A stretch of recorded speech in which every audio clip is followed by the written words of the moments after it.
Welcome to D6. This is professor Vinod Kumar. ఈ సంస్కృతంపై సంస్కృతానికి దండ, తెలుగుకి దండ.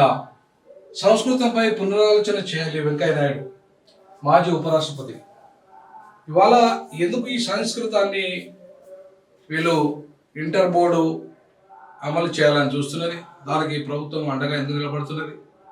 దీనికి కార్పొరేట్ సంస్థలు ఎందుకు ఈ రకంగా మొగ్గు చూపుతున్నాయని దానికి మనం చూసుకుంటే, కార్పొరేట్ సంస్థలలో ఇవాళ 9,96,971 మంది కార్పొరేట్ విద్యా సంస్థలు చదువుతున్నారు. అంటే మొత్తం ఇంటర్ విద్యార్థులలో 85.73% ఇవాళ ప్రైవేట్ సంస్థలు, కార్పొరేట్ సంస్థలలో, కాలేజీలలో చదువుతున్నారు.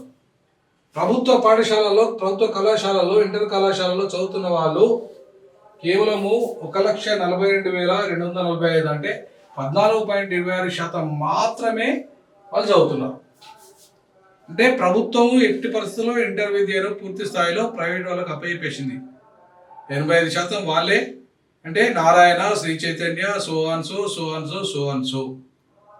సో వాళ్ళకి అప్పచెప్పడం వల్ల వాళ్ళు ఇవాళ మార్కుల, అంటే బట్టి మార్కులు, ముక్కు బట్టి మార్కులు 9 మార్కులకు పైగా ఇవాళ వస్తున్నాయి. కేవలము తెలుగు మీడియంలో చదివితే అంత రావట్లేదు, 70 మార్కులు కూడా రావట్లేదు అని చెప్పేసి ఒక బాధ విద్యార్థుల్లో ఉంది. ఎందుకు రాదు? మేమంతా తెలుగు మీడియంలో చదివి ఇలా ఉన్నత స్థాయికి ఎదిగినప్పుడు ప్రపంచంలో పెద్ద పెద్ద గొప్ప శాస్త్రవేత్తలు, మేధావులు, సైంటిస్టులు అందరూ తెలుగు మీడియం నుండి వచ్చిన వాళ్ళు, ప్రొఫెసర్లు, ఇంజనీర్లు, డాక్టర్లు, పెద్ద పెద్ద స్థాయిలో ఉన్న వాళ్ళంతా కూడా, చివరికి రాజకీయ నాయకులు, ప్రధానమంత్రులు, మంత్రులు, అట్లాంటి వాళ్ళు, ఇప్పుడున్న ముఖ్యమంత్రి కూడా, తెలంగాణ ముఖ్యమంత్రి కూడా తెలుగు మీడియం నుండి వచ్చినోడే. మరి అట్లాంటి సిచ్యువేషన్స్లో వీళ్ళందరూ కూడా ప్రతిభావంతులుగా ఎదిగినప్పుడు ఇవాళ తెలుగు మీడియంలో చదువుకున్న వాళ్ళకి ఎందుకు అవకాశాలు రాకుండా పోతాయి? వాళ్ళు ఎందుకు సంస్కృతాన్ని ఖచ్చితంగా తీసుకోవాల్సిన పరిస్థితి ఉండేది? వాళ్ళ సంస్కృతం అనేది అసలు మనకు సంబంధం లేని భాష, తెలుగు వాళ్ళు మాట్లాడే భాష కానే కాదు. కేవలం బట్టి రాసి ఎగ్జామ్ పాస్ అయినంత మాత్రాన రేపు సంస్కృతంలో సాహిత్యం చేసేది ఉంటుందా, పరిశోధన చేసేది ఉంటుందా, లేకపోతే సంస్కృతం పేరు మీద ఇలా అవకాశాలు వస్తాయా? కాబట్టి సంస్కృతాన్ని ఎంత ఎంకరేజ్ చేస్తే తెలుగు అంత పడిపోతుంది. ఇవాళ వెంకయ్యనాయుడు గారి మాటల్లో మీరు చూడండి, స్పష్టంగా కనపడుతుంది. ఆయన ఇవాళ ఎక్స్ వేదికగా ఒక పోస్ట్ చేశాడు. మన అమ్మ భాషను మర్చిపోయి ఇవాళ ద్వితీయ భాషగా తెలంగాణలో సంస్కృతాన్ని పెట్టుతామని అనడాన్ని ఆయన తీవ్రంగా ఆక్షేపించారు.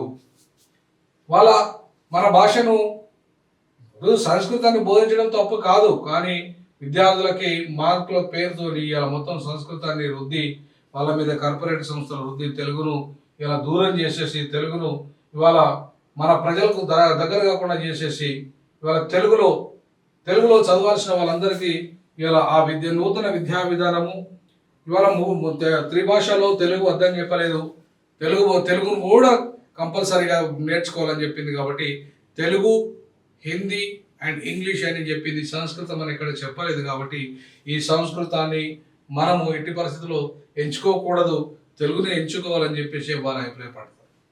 అంటే ఒక తెలుగు నేల నుండి పుట్టి ఉపరాష్ట్రపతి స్థాయి, రాష్ట్రపతి ఎదగాల్సిన వాడు పాపం ఇవాళ ఉత్తరాది వాళ్ళ ఆధిపత్యం వల్ల రాష్ట్రపతి కాలేకపోయాడు.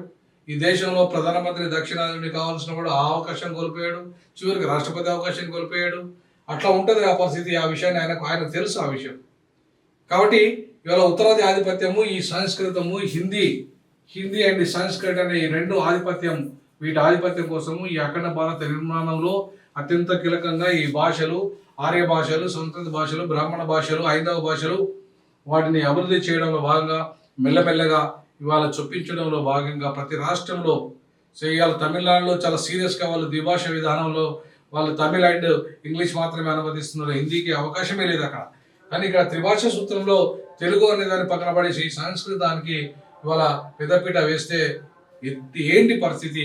ఇవాళ ఒక ఫస్ట్ ర్యాంక్ కోల్పోతానని తెలిసిన తెలుగులోనే రాసిన నేనని చెప్పేసి ఇవాళ ఇంటర్ స్థాయిలో 9వ ర్యాంకు సాధించా, సంస్కృతం ఎంచుకోలేని పశ్చాత్తాపం లేదు. ఐపీఎస్ అధికారి ముస్తాపురం రమేష్ గారు చాలా స్పష్టంగా చెప్పడం జరిగింది. ఇవాళ మేమంతా కూడా తెలుగు మీడియంలో ఉండి తెలుగునే ఇవాళ సెకండ్ లాంగ్వేజ్గా ఎంచుకొని వాళ్ళు ఎదిగిన వాళ్ళం. సో అట్లాంటి పరిస్థితులలో తెలుగు అనే దాన్ని, అమ్మ భాషను, కమ్మతనాన్ని ఇవాళ మరిచి సంస్కృతాన్ని మనం భుజానేసుకొని హిందీని భుజానేసుకొని తెలుగులో యూపీఎస్సీ రాయకుండా తెలుగులో గ్రూప్ 1 రాయకుండా తెలుగు మీడియంలో అది విద్యార్థులకు అన్యాయం చేస్తున్నారు. ఇవాళ ఆ అన్యాయాన్ని D6 డీజాక్ తీవ్ర స్థాయిలో ఖండిస్తుంది. ఆ అన్యాయం తెలుగు మీడియం విద్యాలు జరగద్దు, తమిళ మీడియం విద్యాలు జరగద్దు, కన్నడ మీడియం విద్యాలు జరగద్దు. ప్రాంతీయ భాషలకు అస్తిత్వం లేకుండా హిందీని బలవంతంగా సంస్కృతాన్ని బలవంతంగా రుద్దే ఈ కార్పొరేట్ సంస్కృతి ఇది చాలా తీవ్రంగా ఖండించాల్సిందే. మొత్తానికి మన తెలుగు ప్రజలంతా కూడా మీరు ఈ కార్పొరేట్ భ్రమలో పడకండి. కార్పొరేట్ కాలేజీలు వాళ్ళ బిజినెస్ కోసం ఇవన్నీ చేస్తూ ఉంటాయి.